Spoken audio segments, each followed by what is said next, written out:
Good morning, boys and girls. Today we're going to continue closely reading a text so that we can identify the literary elements in a story. And we're going to focus on identifying the key events that take place in the plot. And today, those are going to be identifying the conflict and identifying the resolution.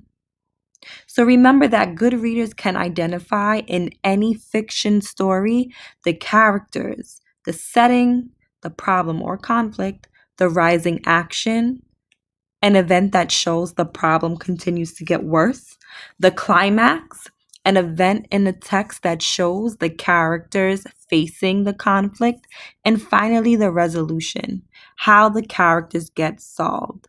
Identifying these elements in any fiction story do help us to better understand what is taking place, but they also help us with summarizing and retelling the story. So we can start with the beginning and identifying what's the problem, and then think about how the problem gets worse. And then we can identify those details in the story that show how the characters are facing and trying to solve the conflict. And then finally, what happens. So let's take a look at this story here. The dog and the cows. And so remember, as we're reading, we're looking for these story elements. One day, a smart but tired dog came to a green pasture where three cows were grazing. He thought the quiet, happy cows would be company. However, the cows came over and formed a half circle so that he could not go forward or go left or right to enter the pasture. Why should we share our pasture with you? One said sternly. Because I'm tired of being alone, and I don't eat grass, the dog said. The cows murmured to each other. All right, you may stay, they said.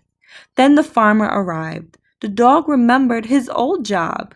Suddenly, he barked and ran and nipped at the cows' ankles to herd them over to the farmer. The farmer laughed and patted the dog's head. He took the dog home, but the dog had to sleep in the barn with the cows, who took some time to forgive him. So let's think about the elements in the story.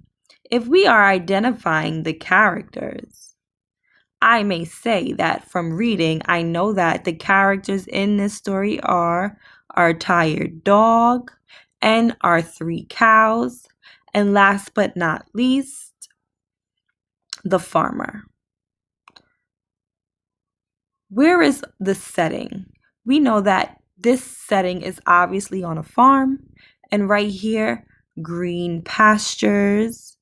This is helping me identify the setting, and I'm just going to write that S. And I know that this isn't the best because I'm just writing with my mouse, so please bear with me.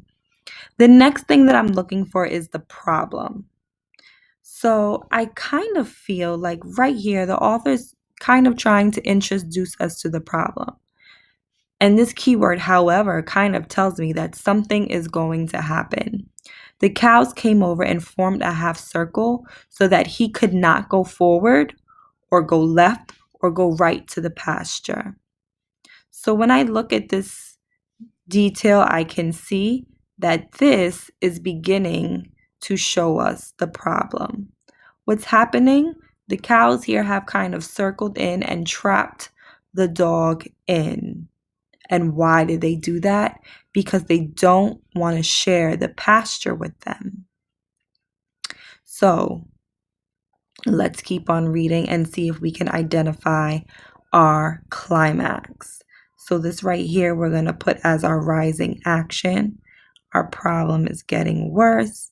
Now they don't want to share. The dog is trying to plead his case. He's trying to face his problem. So here's our climax.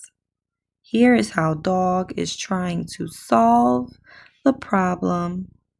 He's begging the cows, pleading, and finally they say, okay. But something changes. When the farmer arrives back, he remembers that he can't be so tired. He still has to do a job. Suddenly he barked, ran, and nipped at the cows. So here he is still dealing with his problem, kind of, right? The farmer laughed and patted the dog's head. He took the dog home, but the dog had to sleep in the barn. So the dog had to sleep in the barn, and it took some time for them to forgive him. So here's the resolution, okay? So does the dog actually kind of solve his problem? I guess, but he still has some consequences for his actions. So now let's go and take a look at these questions here. What is the climax of the story? Let's go through these choices and remember it's always best to eliminate the choices that you think make no sense first. What is the climax of the story? The farmer arrives, the dog herds the cows, the farmer takes the dog home, or the cows forgive the dog. So let's eliminate some choices. We know that when the dog herds the cows, we know that when the cow forgives the dog, that happens at the very end of the story, and that is our resolution.